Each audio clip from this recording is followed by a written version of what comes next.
காந்தங்களை கொண்டு திசை அறிவது எப்படி? பொதுவாக திசை அறிய நாம் சூரிய உதயம் மற்றும் மறைவு திசையினை வைத்து அறிகிறோம். ஆனால் வானிலை சரியில்லாத போது, அதாவது தொடர் மழைப்பொழிவு மற்றும் பனிப்பொழிவு காலங்களில் சூரியன் உதைப்பதை நம்மால் பார்க்க முடியாது. இதுபோன்ற காலங்களில் நாம் காட்டு வழி பயணம், கடல் வழி பயணம், பனிப்பொழிவு பிரதேசங்களில் பயணம் மேற்கொள்ளும் போது எல்லா திசைகளும் ஒரே மாதிரி தான் தோன்றும். திசை அறிவது கடினம். இதுபோன்ற சூழ்நிலையில் நாம் காந்தங்களை கொண்டு திசை அறிந்து பயணங்களை மேற்கொள்ள முடியும். அது எப்படி என்றால், ஒரு சட்டகாந்தத்தை எடுத்துக்கொண்டு அதோட மையத்தில் ஒரு நூலை கட்டி தொங்க விடுங்க.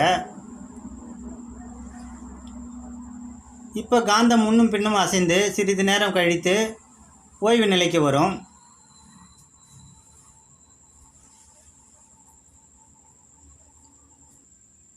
இப்போ ஓய்வு நிலைக்கு வந்துருச்சு.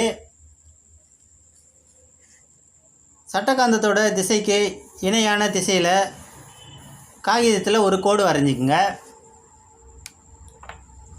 இப்போ காந்தத்தோட திசையை மாற்றி இந்த செயல்முறையை மறுபடியும் செய்து பாருங்கள். இதுபோல் 2-3 முறை செய்து பாருங்கள். ஒவ்வொரு முறையும் ஒரே திசையில் காந்தம் ஓய்வு நிலைக்கு வர்றதை நீங்கள் பார்க்க முடியும். இப்போ காந்தம் அதே திசையில் ஓய்வு நிலைக்கு வர்றதை நீங்கள் பார்க்க முடியும். காந்தத்தில் இந்த திசை வட துருவம் குறிக்கப்பட்டிருக்குது, இந்த திசை தென் துருவம் குறிக்கப்பட்டிருக்குது. காந்தத்தோட வலதுபுறம் கிழக்கு, காந்தத்தோட இடதுபுறம் மேற்கு. இப்போ ஒரு சட்டகாந்தத்தை பயன்படுத்தி இந்த முறையில் நம்ம திசை அறிந்து பயணம் மேற்கொள்ள முடியும். இந்த செயல்முறையை செய்யும்போது இந்த சட்டகாந்தத்தின் மீது வெளிப்புறத்திலிருந்து அதிகமான காற்று படாதபடி பார்த்துங்க. இந்த செயல்முறையில் நாம் என்ன தெரிந்து கொள்கிறோம் என்றால், தடையின்றி தொங்கவிடப்பட்ட காந்தமானது எப்பொழுதும் வடக்கு தெற்கு திசையிலேயே ஓய்வு நிலைக்கு வரும் என்பதை அறிந்து கொள்கிறோம். ஒரு இரும்பு துண்டை எவ்வாறு காந்தமாக்கி பயன்படுத்துவது? இரும்பு துண்டை காந்தமாக்க பல வழிகள் உள்ளன.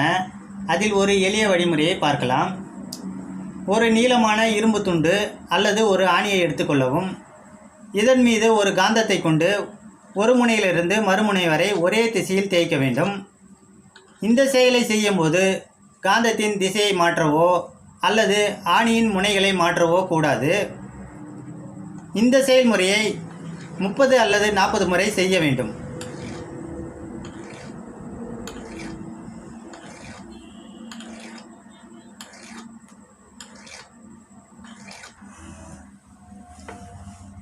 இப்பொழுது இந்த ஆணியானது காந்தம் அடைந்து விட்டதா என்பதை அறிய இதன் அருகில் குண்டூசி அல்லது இரும்பு துகள்களை கொண்டு செல்ல வேண்டும்.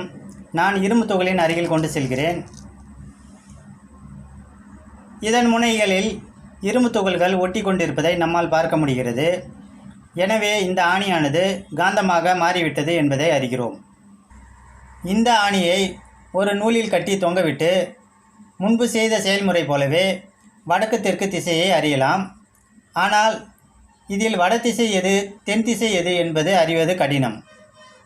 எனவே காந்த திசை காட்டும் கருவியானது திசை அறிய உதவும் சிறந்த வழியாகும். காந்த திசை காட்டும் கருவி என்பது என்ன? காந்த திசை காட்டும் கருவி என்பது திசை அறிய உதவும் ஒரு காந்த ஊசி பெட்டி ஆகும். இதில் தடையின்றி சுழலும் வகையில் ஒரு காந்த ஊசி இதன் மையத்தில் பொருத்தப்பட்டிருக்கும்.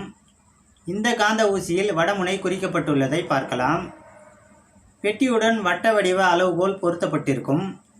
இந்த அளவுகோலில் உள்ள வடதிசையும் காந்த ஊசியில் காட்டப்பட்டுள்ள வடதிசையும் ஒன்றாக பொருந்தும் வகையில் பெட்டியை திருப்ப வேண்டும். இந்த நிலையில் அளவுகோல் காட்டும் கிழக்கு மேற்கு மற்றும் வடக்கு தெற்கு திசையை கொண்டு நாம் எளிதாக திசை அறிந்து பயணம் மேற்கொள்ள முடியும். உங்களிடம் நீங்கள் பயணம் செய்யும் இடத்தின் நில அமைப்பு வரைபடம் உள்ளது எனில், அந்த வரைபடத்தின் மேல் பகுதி வடதிசை என குறிப்பிடப்பட்டுள்ளதை பார்க்கலாம். இப்போது காந்த ஊசி காட்டும் வடதிசையும் வரைபடத்தில் உள்ள வடதிசையும் ஒன்றாக வைக்க வேண்டும். இப்போது வரைபடத்தில் நாம் எந்த இடத்தில் இருக்கிறோம் என்பதை அறிந்து எந்த திசையில் செல்ல வேண்டும் என்பதை முடிவு செய்து பயணம் மேற்கொள்ள வேண்டும். உங்களிடம் நவீன தொழில்நுட்பம் கொண்ட செல்போன் உள்ளது எனில் அதில் காம்பஸ் ஆப்பை ஓப்பன் செய்து கொள்ளவும்.